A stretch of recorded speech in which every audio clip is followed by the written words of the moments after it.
अस्सलाम वालेकुम दोस्तों, आज हम पीवी 7200 की सेटिंग करना सीखेंगे। सेटिंग करने से पहले मैं आपको कुछ चीज़ें बताना चाहता हूँ। वो सबसे पहली बात ये है कि इसमें कुछ फीचर्स ऐसे हैं जो वर्किंग करते ही नहीं हैं। मिसाल के तौर पे इस पे जो बॉक्स के ऊपर वाईफाई का साइन बना हुआ होता है, ये सिर्फ साइन की हद तक है। वाईफाई इस इन्वर्टर के अंदर बिल्कुल भी काम नहीं करता। ना ही इसके साथ कोई वाईफाई डिवाइस मिलती है, ना ही कोई एंटीना मिलता है। यानी कि इसके ऊपर खाली वाईफाई ऑप्शनल लिखा होता है, लेकिन वाईफाई इसके अंदर मौजूद नहीं है। सेटिंग में एंटर होने के लिए आपने एंटर की को 3 सेकंड तक प्रेस करना है। उसके बाद आपने वैल्यूज़ को चेंज करने के लिए एक दफ़ा फिर एंटर को दबाना है और अप और डाउन बटन को दबाते हुए आपने वैल्यू को कम या ज़्यादा करना है और एंटर की प्रेस करते हुए ही आपने वैल्यू को सेव करना है। तो सबसे पहले जो 00 आता है, इसका मतलब है कि एग्जिट सेटिंग मोड, और यहाँ से आप डिफ़ॉल्ट वैल्यू पे भी अपने इन्वर्टर को सेट कर सकते हैं, लेकिन डिफ़ॉल्ट वैल्यू करने का कोई फ़ायदा नहीं है। अदरवाइज़ आपकी जो सेटिंग है रही सही वो भी ख़राब हो जाएगी। और नंबर 1 पे जो पहला मोड है, इसमें है आउटपुट सोर्स प्रायोरिटी का प्रोग्राम।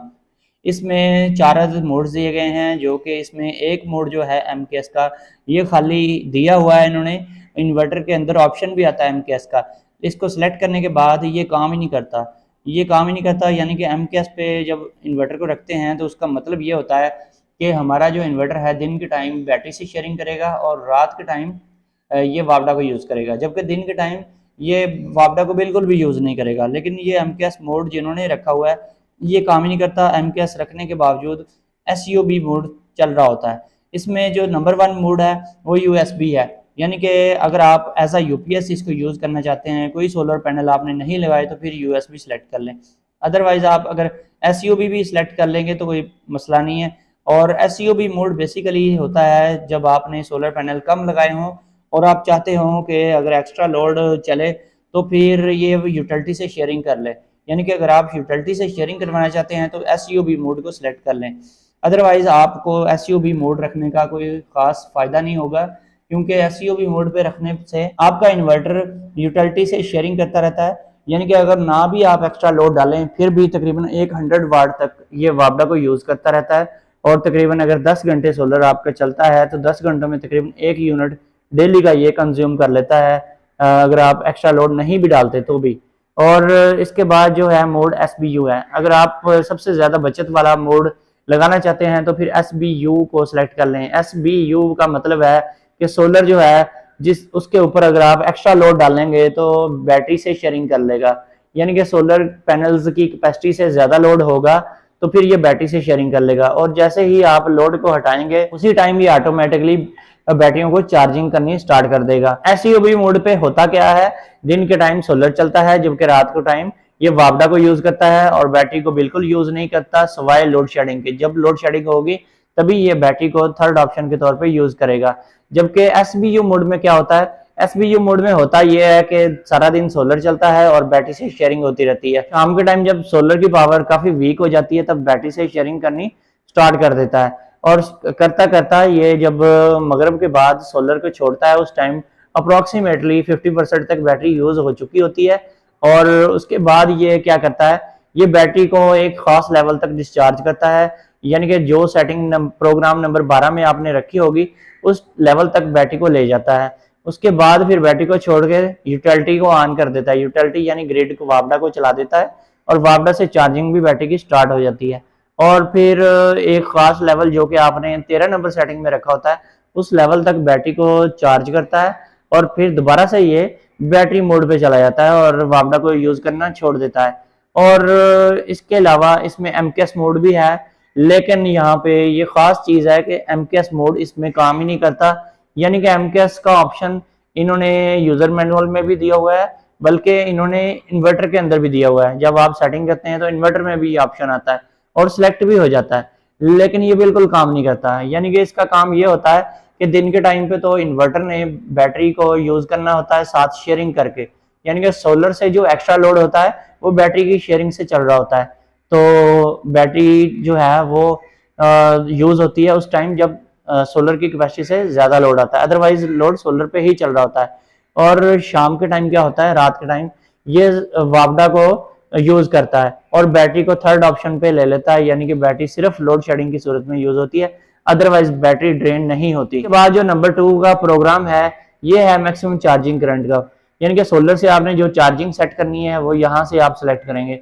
इस इन्वर्टर में आप अगर 100 एम्पेयर आर की बैटरी यूज कर रहे हैं तो आप 10 एम्पेयर सेट करें, अदरवाइज बैटरी खराब हो जाएगी। यानी कि 17 प्लेट बैटरी या फिर 100 एम्पेयर आर की बैटरी, कोई भी बैटरी, या फिर आप 19 प्लेट की बैटरी है तो फिर भी आप 10 एम्पेयर ही सेट करें। अगर आपके पास 27 प्लेट की बैटरी है या फिर ट्यूबुलर कोई भी बैटरी है तो फिर मिनिमम आपको 20 एम्पेयर रखने चाहिए। और TX 1800 के लिए 20 एम्पेयर, अगर आप TX 2500 यूज कर रहे हैं तो फिर यहाँ पे 30 एम्पेयर सेट कर लें, तो आपकी बैटरी सही तरीके से चार्ज भी होगी और ख़राब भी नहीं होगी। इसके अलावा इसमें 3 नंबर पे AC इनपुट वोल्टेज रेंज दी गई है। इसमें दो मोड्स हैं इस प्रोग्राम में, APL का मोड है और UPS का। APL का जो मोड है इसमें वाइड रेंज होती है वोल्टेज की, जबकि UPS के मोड में नैरो रेंज होती है। वाइड रेंज जो होती है वो 92 टू 80 वोल्ट, और जो नैरो रेंज होती है वो 170 टू 80 वोल्ट। अगर आप बहुत ज़्यादा आपका लोड इस टाइप का है जिसमें टार्क बहुत ज़्यादा होता है तो फिर आप UPS पे इसको सिलेक्ट कर लें, और अगर आप PC यूज़र हैं तो फिर भी इसको UPS पे ही रखें। 5 नंबर पे है बैटरी टाइप्स। यहाँ पे AGN का मोड है, FLD का है, USC का है, LIB का है। अगर आप लिथियम बैटरी यूज़र हैं तो LIB सिलेक्ट कर सकते हैं, और अगर आप नॉर्मल लेड एसिड बैटरी होती है फिर आप AGN रखें। अगर आप ट्यूबुलर बैटरी यूजर हैं तो FLD रखें। और अगर आप सील्ड लेड एसिड बैटरी या फिर जेल टाइप बैटरी या फिर जो पुरानी बैटरीज होती थी जो कि ड्राई बैटरीज कहलाती थी उस तरह की, या वाल्व रेगुलेटेड बैटरीज, उन सब के लिए आपने AGN को सिलेक्ट करना है। और अगर आप ट्यूबुलर बैटरी या फिर अपने मर्जी के पैरामीटर सेट करने चाहते हैं किसी भी बैटरी में तो USC सिलेक्ट कर लें इधर से। और 6 नंबर पे है auto restart when overload occurs. यहाँ पे कुछ लोगों ने इसको अनेबल रखा होता है, यानी कि अगर इन्वर्टर ओवरलोड हो जाए तो ऑटोमेटिकली रीस्टार्ट हो जाए, तो LFE रखते हैं वो। तो जबकि इसको LFD रखना चाहिए, इस 6 नंबर को भी 7 नंबर को भी, चाहे रीस्टार्ट हो टेम्परेचर की वजह से चाहे वो ओवरलोड की वजह से हो, दोनों सूरतों में ये आपको खुद से इसको स्टार्ट करना चाहिए। इन्वर्टर यानी कि बंद हो जाए, शट डाउन हो जाए और बार बार स्टार्ट होने की कोशिश ना करें, तो फिर यहाँ से आप इसको डिसेबल ही रखें, तो ये आपके इन्वर्टर की सेफ्टी के लिए होता है। और 9 नंबर पे है आउटपुट फ्रीक्वेंसी। फ्रीक्वेंसी 50 हर्ट्ज रखें जो कि डिफॉल्ट पाकिस्तान में चलती है। और 10 नंबर पे है आउटपुट वोल्टेज। आउटपुट वोल्टेज जो है 220 230 240, यहाँ पे डिफॉल्ट वैल्यू 230 वोल्ट रखें। और इसके अलावा 11 नंबर पे है मैक्सिमम यूटिलिटी चार्जिंग करंट, यानी कि वापडा से आप कितने एम्पेयर से बैटरी चार्ज करवाना चाहते हैं। एक चीज़ आप इन माइंड रखें कि जितना ज़्यादा एम्पेयर्स से आप चार्ज करवाएंगे बैटरी उतनी ही तेज़ी से, उतनी स्पीड से चार्ज होगी, बड़ी जल्दी चार्ज होगी। लेकिन एक बात है कि बैटरी ख़राब भी होगी। अगर आप चाहते हैं बैटरी ख़राब ना हो तो फिर कम से कम बैटरी चार्जिंग करंट रखें, और अगर आप चाहते हैं बचत भी हो तो फिर इसको 2 एम्पेयर सेट कर लें। अगर आपके पास लोड शेडिंग बिल्कुल नहीं होती तो फिर 2 एम्पेयर से ज़्यादा ना रखें।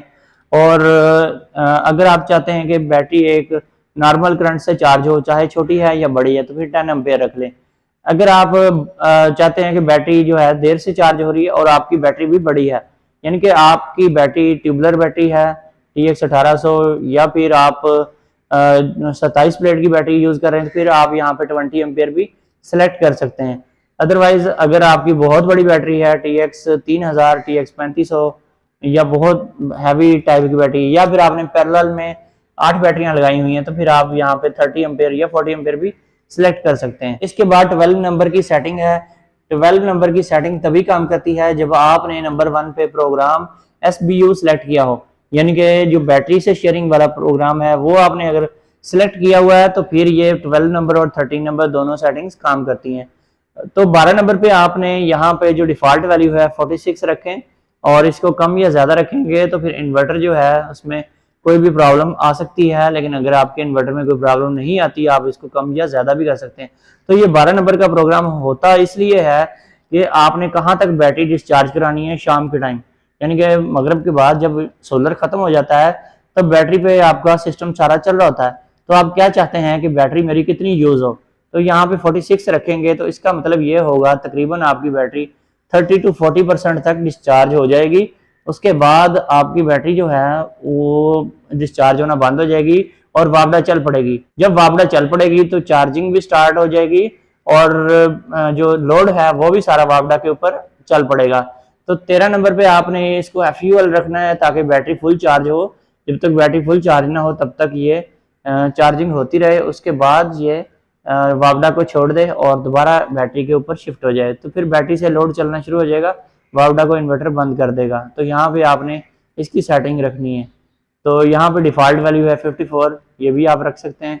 और इसके अलावा जो 16 नंबर पे प्रोग्राम है चार्जर सोर्स प्रायोरिटी का, यानी कि आपने बैटरियाँ किस चीज़ से फर्स्ट प्रायोरिटी के तौर पर चार्ज करवानी है। यहाँ पे सोलर फर्स्ट रखेंगे तो CSO, यानी कि दिन के टाइम सिर्फ और सिर्फ चार्जिंग जो है वो सोलर से होगी और रात के टाइम जो है वो वापडा से होगी। अगर आपने डिफ़ॉल्ट वाली SNU सेलेक्ट की होगी तो फिर क्या होगा, सोलर और यूटिलिटी दोनों मिलकर बैटरियों को एट अ टाइम दिन के टाइम चार्ज कर रहे होंगे और रात के टाइम वापडा से चार्जिंग होगी। इसके अलावा OSO है, इसका मतलब है ओनली सोलर, यानी कि सिर्फ सोलर पे चार्जिंग होगी 24 घंटों में, ना दिन को ना रात को, वापडा किसी भी टाइम चार्जिंग के लिए यूज नहीं होगी।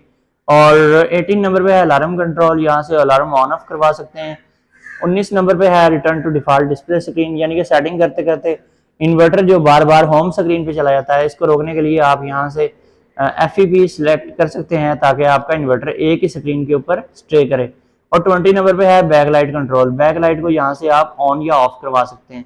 22 पे है beeps while primary source is interrupted, और ये एक जो लंबी बीप आती है 3 सेकंड की, जो कि सोलर के सिस्टम में इन या आउट होने की वजह से या फिर वापडा के सिस्टम में इन या आउट होने की वजह से आती है। यहाँ से इस अलार्म को भी ऑन ऑफ करवाया जा सकता है। 23 पे है ओवरलोड बाईपास, इसको आप यहाँ से इनेबल या डिसेबल कर सकते हैं, तो इसको डिफ़ॉल्ट पे ही रखें। 25 पे इसको भी डिफ़ॉल्ट पे रखें। ये वो सेटिंग है जिससे इन्वर्टर अपने अंदर आने वाले फॉल्ट्स को रिकॉर्ड करता रहता है। और 26 पे है बल्क चार्जिंग वोल्टेज की सेटिंग, यानी कि ये बैटरी चार्जिंग वोल्टेज की सेटिंग है। इसको आपने 56.4 रखना है। अगर आप जो नॉर्मल बैटरी होती है वो यूज़ कर रहे हैं तो फिर 56.4 रखना है। अगर आप ट्यूबलर बैटरी यूज़र हैं तो फिर आप इसको 58.0 पे रखें या 58.4 पे रखें, ठीक है। और अगर आप डीप साइकिल बैटरी यूज़र हैं तो फिर आपने 57.6 पे रखना है।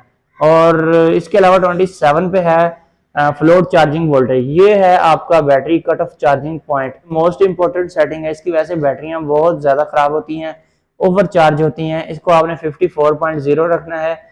दोनों टाइप की बैटरीज, यानी कि ट्यूबलर बैटरी या फिर नॉर्मल बैटरी, दोनों के लिए आपने 54 से ज़्यादा वैल्यू नहीं रखनी।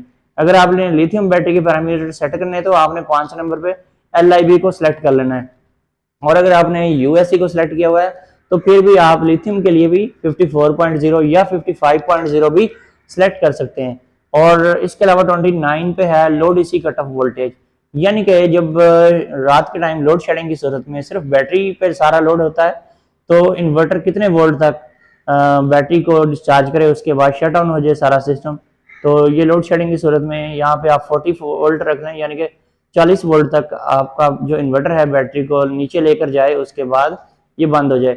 यहाँ पर अगर आप बैटरी की सेफ्टी करना चाहते हैं तो 42 वोल्ट रखें, 40 पे भी आप रख सकते हैं, कोई ज़्यादा इशू नहीं होता इससे। और 30 नंबर पे है बैटरी इक्वलाइजेशन, यहाँ से बैटरी इक्वलाइजेशन को अनेबल या डिसेबल करवा सकते हैं। ये डिफ़ॉल्ट में डिसेबल होती है। अगर आपका ग्रेविटी पूरी नहीं कर रहा इन्वर्टर, ये चार्जिंग सही नहीं कर रहा, तो इसको आप इनेबल करवा रहे हैं, EN सेलेक्ट करेंगे, बैटरी इक्वलाइजेशन अनेबल हो जाएगी। इसके बाद 31 पे है बैटरी इक्वलाइजेशन वोल्टेज। बहुत सारे लोग यहाँ से इसको अनेबल तो करवा लेते हैं लेकिन वो इसके वोल्टेज सेट नहीं करते। यहाँ से वोल्टेज सेट करेंगे तो फिर ही वो काम करेगी, यानी कि इसको आपने 58.4 रखना है अगर आपकी नॉर्मल बैटरी है। अगर आपकी ट्यूबलर बैटरी है तो 59.2 रखें। अगर आपकी बैटरी बहुत ज़्यादा पुरानी है या फिर बहुत ज़्यादा लो बैटरी पे है या फिर बहुत ज़्यादा लो ग्रेविटी पे रहती है तो फिर आप इसको 60 वोल्ट पे रखें। 60 वोल्ट पे रखेंगे तो बैटरी जो है सही तरीके से ग्रेविटी पूरी करेगी। और 33, 34 और 35 इसको आप डिफ़ॉल्ट वैल्यू पे ही रहने दें, इसको आप चेंज ना करें। इसके बाद 36 पे है इक्वलाइजेशन एक्टिवेटेड इमीडिएटली। अगर आप चाहते हैं कि अभी के अभी इक्वलाइजेशन एक्टिवेट हो जाए तो AEN करें, अदरवाइज ADS पे ही रहने दें। अगर आप चाहते हैं कि इक्वलाइजेशन फौरी तौर पे एनेबल हो जाए तो AEN कर लें, अदरवाइज इसको डिफ़ॉल्ट वैल्यू ADS पे भी रख सकते हैं। E9 जो है ये स्क्रीन पे आ जाएगा जिस टाइम इक्वलाइजेशन हो रही होती है, तो ये घबराने की जरूरत नहीं है, ये आता रहता है, ये एक इंडिकेटर है। और 37 पे है ग्रिड टाई ऑपरेशन। अगर आप नेट मीटिंग करवा रहे हैं तो फिर इसको HYD पे रखें। अगर आपने नेट मीटिंग ऑन नहीं करवाई हुई आपके पास ग्रीन मीटर नहीं लगा हुआ तो इसको ऑफ पे ही रखें। और इसके अलावा 38 पे है grid tie current. Grid tie current जो है, अगर आपने नेट मीटरिंग करवाई हुई है तो कोशिश करें कि कम से कम ग्रिड टाई करंट रखें। बहुत ज़्यादा कुछ लोगों ने इसको मैक्सिमम खोला होता है, जिसकी वजह से इन्वर्टर के ऊपर लोड आ जाता है।